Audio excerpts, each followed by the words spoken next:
Greetings, welcome back, finally, to Ramblings with Rebecca, and welcome to London! Can't you tell? It looks very London-y. I'm in my room in my new flat in London. I am kind of moved in. There are things here which are mine. They are more or less put away. Some on the left side, but I have bookshelves ready to go. So yes, of course, priorities, right? The bookshelves, totally fine, good to go, everything on display, everything alphabetized. The clothes in a massive pile in the closet. So, we'll need to work on that. But here I am in London. And here we are, ready to go properly once again with Ramblings with Rebecca. I have tons and tons of topics to ramble about. And then, of course, as you know, Ramblings was started while I was doing my master's dissertation for Water Security and International Development and intended to be something to help keep me on task during that summer while I was, fairly unscheduled and just writing. I am now a PhD student. That means I am even more unscheduled.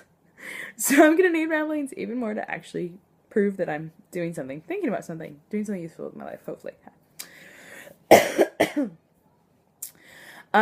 If you'll forgive me, we're going to go ahead and kind of do a catch-up Ramblings, but then also talk a little bit about what the heck a PhD is. Because that's actually, I think, quite new. And then some differences between the US and the UK PhDs, which I think. And then hopefully tomorrow we'll get into proper content.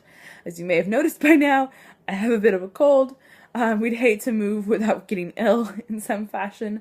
I think all of the nights of, bopping around on different couches, never sleeping in the same place, for, more than twice, is beginning to catch up with me. So, we're gonna chug through this cold and then get on the PhD bandwagon, and hopefully I shall be well. So, a PhD. A doctorate in philosophy. Regardless of what subject, which discipline you get your PhD in, is technically a doctor of philosophy. So you have a doctor of philosophy in chemistry, or a doctor of philosophy in neuroscience, or a doctor of philosophy in philosophy.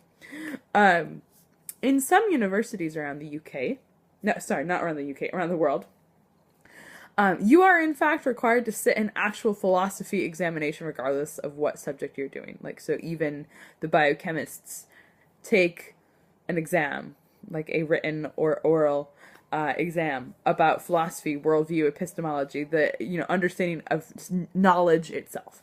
Right, so it is a higher education degree, typically done after a master's, which is typically done after the bachelor's, which is the basic 3 to 4 year university.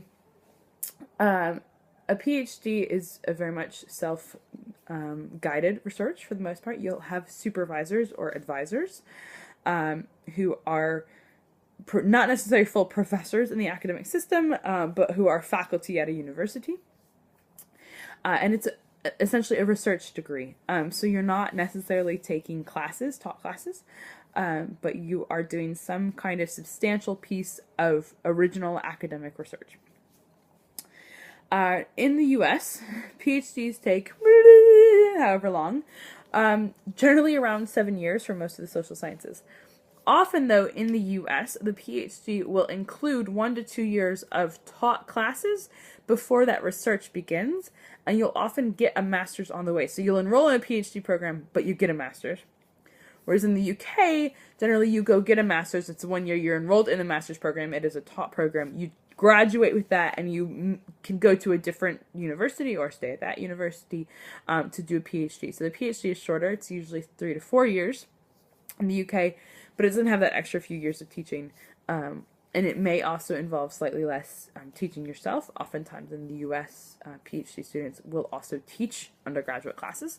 I probably will have the opportunity to teach a bit while I'm at King's, which I'm quite excited about.